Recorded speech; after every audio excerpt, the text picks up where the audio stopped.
안녕하세요. 저는 시장 실패 사례와 정부 정책 중 AI 교육과 부동산 가격 상승 사례를 주제로 발표를 맡게 된 13팀 러시아어권 지역학 전공 최하은입니다. 저희 팀은 모두 자료조사에 참여했고, 저는 조장과 앞부분 발표를, 황예원하고는 뒷부분 발표를, 최성규, 최혜진하고는 PPT 제작을 맡아주셨습니다.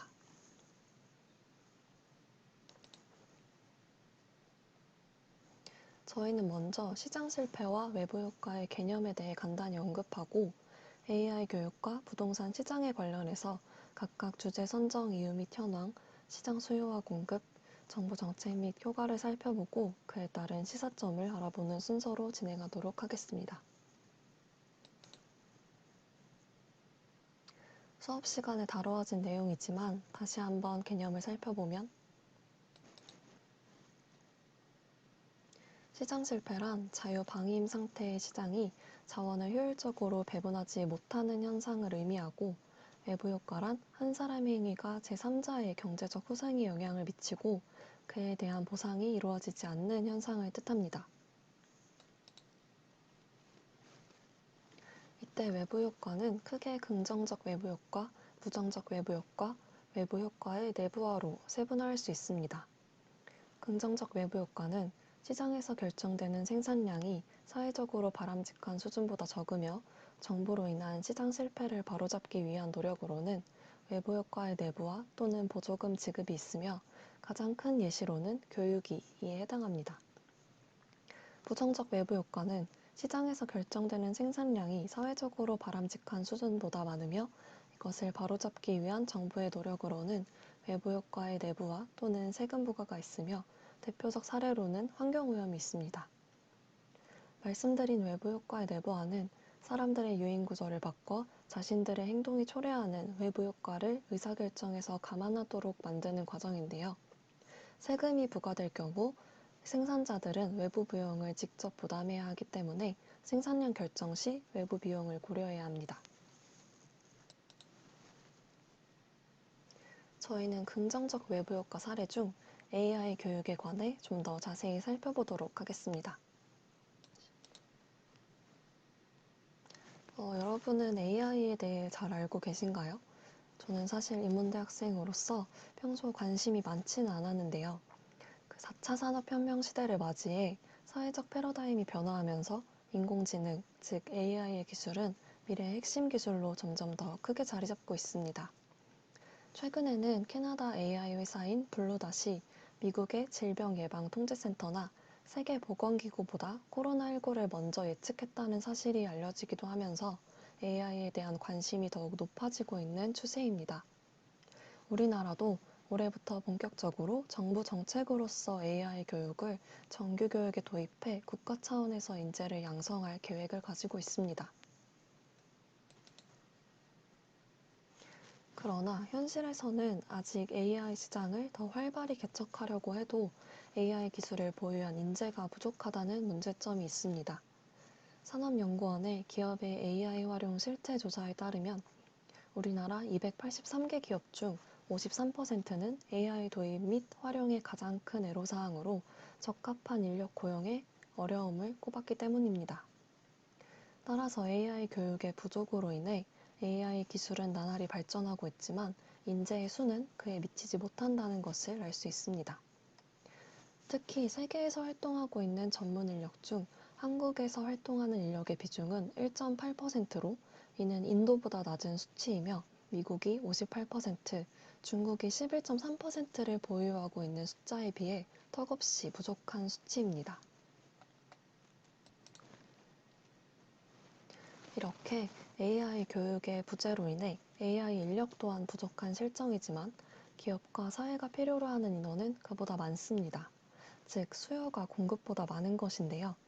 지금까지의 내용을 키워드로 정리해보면 4차 산업혁명 시대, AI 인력 부족, 그로 인한 구인난 심각, 이러한 문제를 해결하기 위한 정부 정책의 필요성입니다.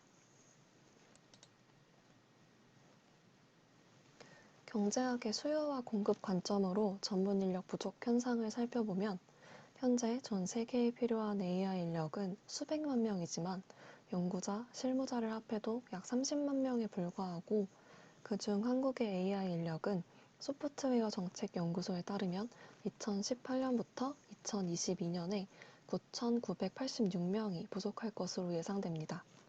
그중 인공지능을 전공한 석박사급의 고급 인력은 7,268명이 부족할 전망입니다.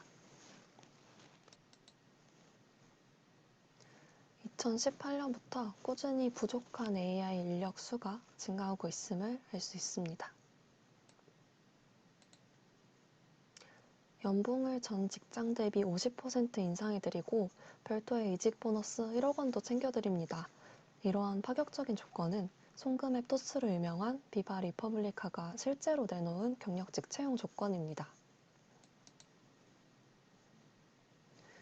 이 외에도 지그재그를 운영하는 크로키닷컴은 최근 경력직 40여 명을 채용하면서 전 직장보다 30% 높은 연봉을 제시하는 등 다양한 기업에서 AI 인력을 확보하기 위해 노력하고 있는 모습을 보입니다.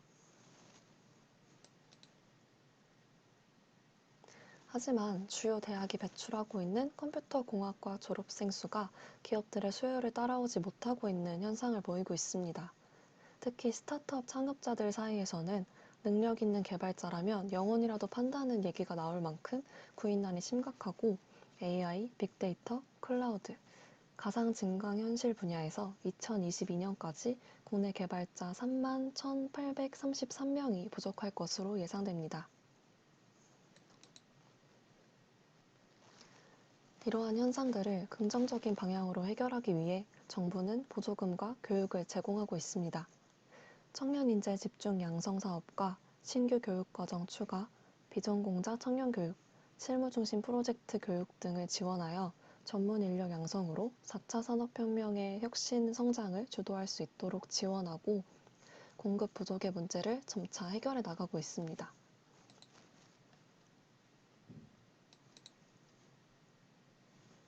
이처럼 교육들과 정책이 긍정적 외부 효과로 작용해 기업의 눈높이에 맞는 인재 육성이 가능해지고 젊은 인재들과 소외계층에게 일자리가 창출되며 또한 국민들이 AI 기술을 활용해 좀 더 안전하고 편리한 삶을 영위할 수 있게 되는 등 다양한 부가가치가 창출될 것을 기대합니다. 안녕하세요. 부정적 외부 효과 부동산 가격 상승 사례 발표를 맡은 글로벌 지역학부 황예원입니다. 발표 시작하겠습니다. 여러분 혹시 부동산에 관심 많으신가요? 요즘 인터넷이나 텔레비전과 같은 매체를 통해 부동산 시장 전망을 자주 보실 수 있었을 겁니다. 그런데 계속해서 나오는 내용은 부동산 가격의 지속적인 상승과 부동산 수요에 비해서 공급량은 턱없이 부족하다는 것입니다. 한국 부동산원에 따르면 2021년 2월 경기 아파트 매매 가격 상승률이 이전 달보다 상승했고, 이는 14년 만에 최고치로 경신했다고 합니다. 또한 국토교통부에 따르면 서울시와 세종시의 공동주택 공시가격 역시 상승률을 보이고 있어 이러한 이유로 종부세 대상이 늘고 보유세 부담이 급증하였습니다. 그러므로 더 큰 시장 실패를 막기 위해서 정부의 적절한 개입과 정책을 통해 부동산 경제를 안정화시켜야 할 필요가 있습니다. 우선 수요가 공급보다 더 많아지게 된 주요 원인은 비탄력적, 다주택자, 인허가 실적, 패닉바잉, 무주택자가 있으며 뒤이어 이 5가지를 차례차례 말씀드리겠습니다. 경제학의 수요와 공급 관점으로 먼저 수요가 공급을 못 따라가는 원인은 과거보다 주택 수요가 급격하게 증가했고 서울시 아파트 매매 급동량 지수가 역대 최고치로 기록하였으며 집을 사려고 하는 사람이 더 많고 팔려고 하는 사람은 적어서 한국감정원 조사 결과 아파트 매매 건수는 계속 감소 추세, 즉 비탄력적인 공급 때문입니다. 또한 주택 소유율이 2018년 기준 49.1%로서 전체 가구 절반 이상이 무주택자이기 때문에 정작 시중에서 거래 가능한 매매 물량은 동결 상태입니다. 게다가 대출과 세제 규제로 인해 공급량이 주거 수요를 더욱 못 따라가는 현황입니다. 대표적으로 서울을 살펴보자면 서울의 주택 인허가 실적이 연속 2년 동안 줄어들고 있습니다. 주택 인허가란 사업 계획 승인을 뜻하는데 현행법상 30가구 이상의 주택이나 아파트를 지어야 할 때는 주택법에 따라 사업 계획 승인을 받아야 하는데 이것을 인허가 실적으로 잡습니다. 그런데 최근 2년간 인허가 실적이 급감해서 아파트 물량이 대거 줄어들었고, 앞으로 5, 6년 뒤 공급을 좌우할 서울 지역 인허가 실적이 갈수록 줄어들어서 공급이 턱없이 부족해지고, 이렇게 공급이 줄어들 것이라는 불안감에 집을 사는 이른바 패닉 바잉이 더 가속화될 수밖에 없습니다. 그리고 국토부가 가구수 대비 주택수로 추산하는 서울 주택 보급률이 점차 하락한 것으로 나타났고, 2018년 정부의 각종 규제로 인해서 분양 물량이 2만 가구대로 떨어져 2, 3년 뒤에 입주 물량이 큰 폭 감소합니다. 이 물량이 계획대로 분양으로 이루어진다면 2, 3년 후 공급은 장담하기는 어렵지만 현재 예상보다 늘어날 수는 있습니다. 하지만 절대적인 공급량을 떠나서 사람들이 원하는 지역에 주택량이 부족한 점 역시 큰 문제점입니다. 다음은 다주택자입니다. 다주택자란 주택을 두 채 이상 가진 소유자를 뜻하는데, 그중 서울에서 다주택자가 10년 이상 보유하고 있는 주택이 12만 8,199채이며, 이는 내년 서울 신규 입주 예정 물량의 약 5.9배에 달하는 수치를 나타내고 있습니다. 또한 무주택자 가구 비중이 서울에서 절반 이상을 차지하고 있는데요. 다주택자가 전년보다 7만 3천여 명 증가했고, 이들 모두 가진 집을 모두 다 내놓아도 공급 부족을 해소하기는 어려움이 있다는 큰 문제점이 수치로 이렇게 나타나고 있습니다. 이러한 현상들을 해결하기 위해 정부는 공공정책으로서 교정적 조세를 시행하고 있고, 대표적으로 임대차 3법, 다주택자 양도세 중과, 그리고 2021년 보유세 강화입니다. 첫 번째 임대차 3법이란 계약갱신 청구권, 전월세 신고제, 전월세 상한제를 개정함으로써 세입자를 보호하려는 법을 2020년 7월 31일부터 시행하고 있습니다. 계약갱신 청구권이란 임차인이 희망하는 경우 1회 한해 계약갱신을 청구할 수 있으며, 임대인은 이에 대해 거절할 수 없습니다. 전월세 신고제는 계약 시에 임대차 계약 정보를 30일 이내에 신고해야 하고, 올해 6월 1일부터 시행되면 매매 실거래가처럼 전월세 거래가도 투명하게 관리돼서 실수요자들이 임대 시세를 파악하는 데 도움이 될 것 같습니다.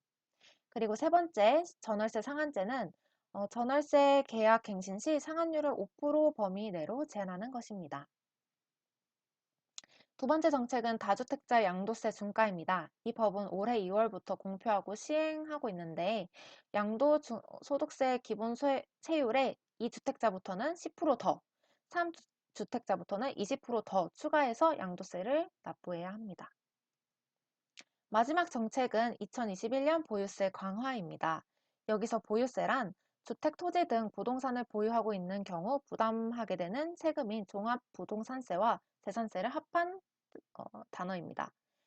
종합부동산세는 보유 부동산의 공시가격 합계액이 일정 기준 금액을 초과한 경우 과세되는 국세이고, 재산세는 말 그대로 일정한 재산에 대해 부과하는 세금입니다. 다음은 기대효과입니다. 아까 말씀드렸던 다주택자 양도세 중과를 함으로써 집값을 안정화시킬 수 있는 사례가 다수 있습니다. 대표적으로 강남이 작년 초에 집값이 하락한 이유 중에서 이 정책이 큰 비중을 차지하고 있습니다. 두 번째는 세금을 올리면 세 부담을 견디지 못해 집을 매물로 내놓아 주택 공급이 늘어나고, 이로 인해 집값 상승을 억제할 수 있습니다. 세 번째로 주택이 투기의 수단이 되거나 불로소득의 근원이 되는 상황을 예방할 수 있습니다. 특히 부동산 투기는 공정한 사회를 무너뜨리고 빈부격차를 만들어 서민들이 주택 마련하는 것을 더 어렵게 만들기 때문에 이러한 점을 막을 수 있는 것입니다. 마지막 결론에서 두 가지 외부 효과에 대한 시사점을 말씀드리겠습니다. 첫 번째 긍정적 외부 효과 AI 교육입니다. 현재 AI 시장의 수요에 인재 공급 부족으로 인해서 사회 전체를 이롭게 하는 기술이 실현되지 못하고 있습니다.